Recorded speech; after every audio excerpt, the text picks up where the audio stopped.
কেন্দ্রশাসিত অঞ্চল পণ্ডিচেরি থেকে 16 কিলোমিটার দূরে অবস্থিত বিশ্ব শান্তির শহর অরোভিল। ঋষি অরবিন্দ এবং তার প্রিয় শিষ্যা শ্রী মায়ের স্বপ্নের শহর এই শান্তির শহর অরোভিল।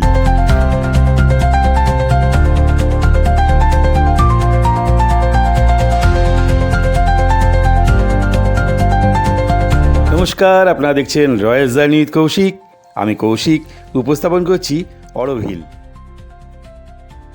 হাওড়া থেকে পণ্ডিচেরি এক্সপ্রেস রয়েছে পণ্ডিচেরি যাওয়ার জন্য, আর পণ্ডিচেরি থেকে গাড়ি রিজার্ভ করে অথবা স্কুটি বাইক নিয়ে আপনারা চলে আসতে পারেন অরোভিল শহরে।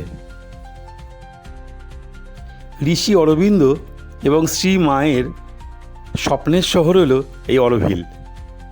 বিশ্বশান্তির উদ্দেশ্যে কোনো ধর্মের বিভেদ নেই, কোনো জাতির বিভেদ নেই, সব মানুষ এখানে একত্রিত হয়েছেন এই শান্তির উদ্দেশ্যে। প্রাকৃতিক সৌন্দর্যে ভরা অরোভিল শহরে প্রতিষ্ঠিত হয়েছে মাতৃমন্দির। একটি বড় গ্লোবের আকারে এই মাতৃমন্দির প্রতিষ্ঠিত। এখানে যাওয়ার জন্য রয়েছে একটি ফ্রি বাস সার্ভিস, রয়েছে একটি ভিজিটার্স রুম, যেখানে ঋষি অরবিন্দ এবং শ্রী মায়ের বহু ছবি লেখা দিয়ে বিভিন্ন গ্যালারি তৈরি করা হয়েছে।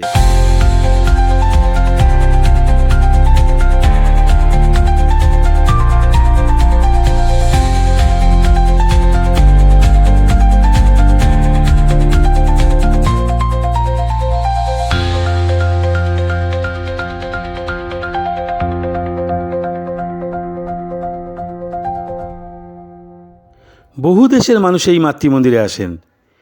1968 সালে নির্মিত গ্লোব আকৃতির এই সুন্দর মাতৃমন্দিরটি সত্যি শান্তির জায়গা। এখানে প্রবেশের জন্য আগে থেকে বিশেষ অনুমতির প্রয়োজন হয়, তাই গিয়েই আপনারা সঙ্গে সঙ্গে প্রবেশ করতে পারবেন না। একদিন আগে বা দু একদিন আগে আপনাদের অনুমতি নিতে হবে। যারা পণ্ডিচেরি যাবেন তারা একদিন পণ্ডিচেরির অরবিন্দ আশ্রম, সমুদ্র সৈকত দেখবেন, আর একদিন এই অরোভিলে পারলে একটু থাকবেন। খুব সুন্দর জায়গা, আর অনেকটা বড় তো, আর প্রাকৃতিক সৌন্দর্যে ভরা, তাই সব মিলিয়ে দুটো দিন পণ্ডিচেরিতে সত্যিই খুব ভালো লাগবে।